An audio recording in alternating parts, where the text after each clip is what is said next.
Hello, আসসালামু আলাইকুম। Welcome back my channel Tabassum study.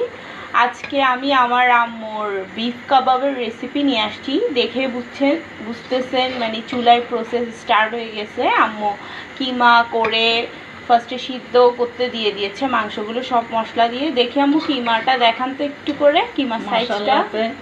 মশলাতে আম্মু আজকে কী কী দিয়েছেন? পেঁয়াজ দিছি, আদা রসুন মিক্স, কাবাব মশলা, জয়ত্রী, জায়ফল, দালচিনি, লং, এলাচ, তেজপাতা, একটু মরিচের গুঁড়া, গোলমরিচ, একটু পেস্তা বাটা সব দিয়ে আগে আধা ঘন্টা 1 ঘন্টা সিদ্ধ করে যখন মাংস সিদ্ধ হয়ে আসবে তখন দিয়ে দিব ডাল। ও, এখন তাহলে সিদ্ধ অলমোস্ট শেষ। এই যে দেখুন, একটা তেজপাতাও দিয়েছে, এলাচিও দিয়েছে যাতে সুগন্ধ হয়। একটু করে তেল উপরে, একটু করে তেলও দিতে হবে না? এখন কি ডালটা তেল দিয়ে দিছি, তেল দিয়ে দিয়েছে। যখন সিদ্ধ হয়ে আসবে তখন ডালগুলা মাংসের সাথে মিক্স করতে হবে।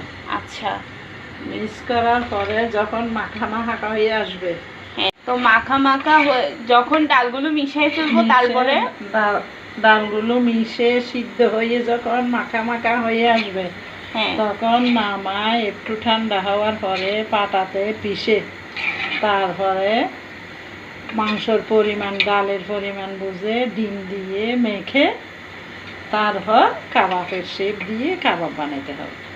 আচ্ছা, তাহলে পরের স্টেপগুলো আপনি আমাদেরকে পরে দেখাবেন। আচ্ছা ঠিক আছে, আমরা ততক্ষণে মাংসগুলো সিদ্ধ হতে থাকো ডালের সাথে। সিদ্ধ করতে প্রায় সময় লেগেছে 40 মিনিটের মতো।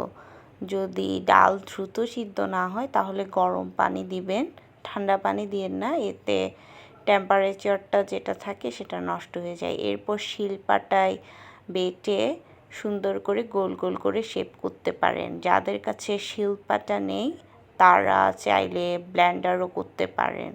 দেখুন, গোল গোল করে শেপ করে সব তৈরি হয়ে গিয়েছে। এরপরে আম্মু এখান থেকে কয়েকটা নিয়ে তেলের মধ্যে ভাজলো ফ্রেশ। আমরা যাতে পরিবেশন করি। খেতে অনেক বেশি মজা হয়েছিল। আর আমার ভিডিও যদি আপনাদের ভালো লেগে থাকে তাহলে like, comment, share and subscribe please. আসসালামু আলাইকুম।